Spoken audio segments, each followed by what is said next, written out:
And habits, according to Aristotle, we are what we repeatedly do. Excellence, therefore, is not an act, but a habit. So what are your habits that create the good things in your life? And what are the habits that might be blocking your own evolution? And I found this quite interesting, that according to Duke University, 45% of our behavior is habitual. I thought this is something to look at. And there's even more to it. What we want to look at, if we want to change a habit, we first have to look at them from a technical perspective. And the first way to analyze a habit is to look at, what is the frequency? Is it something you do hourly, daily, weekly, or monthly? So the frequency of the habit matters if you're trying to change it. The next thing is effort. Are you willing to practice and to fail and to practice again? How much effort are you willing to put into it? And finally, I like this. Practice makes progress, not perfect. Again, we're letting go of perfection. We're going for excellence, and we're just going to practice. And the third thing is the margin. Where are you now compared to where you want to be?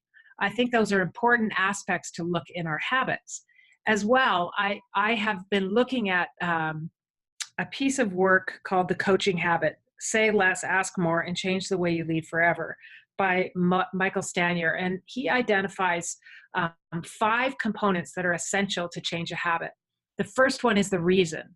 So you need to identify a clear payoff for the habit that you want to adopt. The second thing you need to do is identify the trigger, the specific trigger. And the higher degree of specificity, the clearer the start point. Like, for example, if you're in a meeting and you're running the meeting and you notice yourself triggered because a lot of questions are asked, sit in that a little bit longer and see, well, is it when questions are asked, or who is asking the questions? And think about, does one particular person trigger you? Do certain situations trigger you? The more clear you can get at where that trigger lives or starts, the better you can move through that habit or transforming that habit. And then you look at developing a micro habit, the very first step that takes less than 60 seconds that will lead to the bigger habit.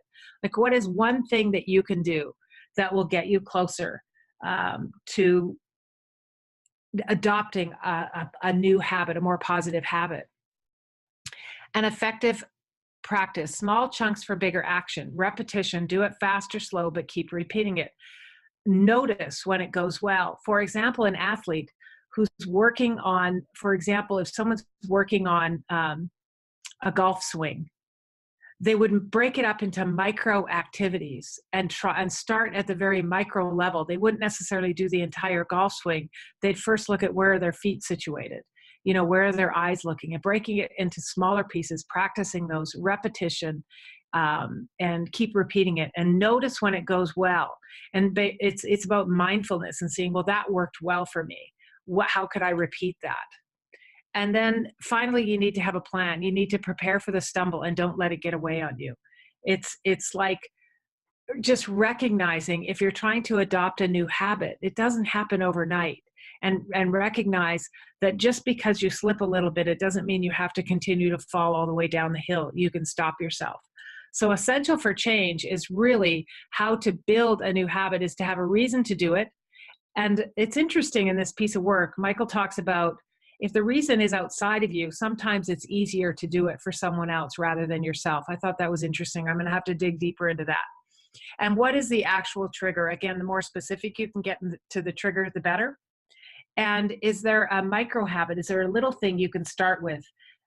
For example, if you want to start an exercise program, what if it was just starting with 20 squats in the morning and not necessarily doing a 5-hour workout the next day? What little things can you do to change your behavior? And effective practice. It's start small, start micro, and then macro. How can you chunk it down into small bite-sized pieces that you can build on the new habit, and then have a plan for when you go off track? We all go off track. Perfection isn't the goal here. It's excellence, and progress is the goal. Hey, thanks for watching. You can like, subscribe, or comment. Follow us on Facebook.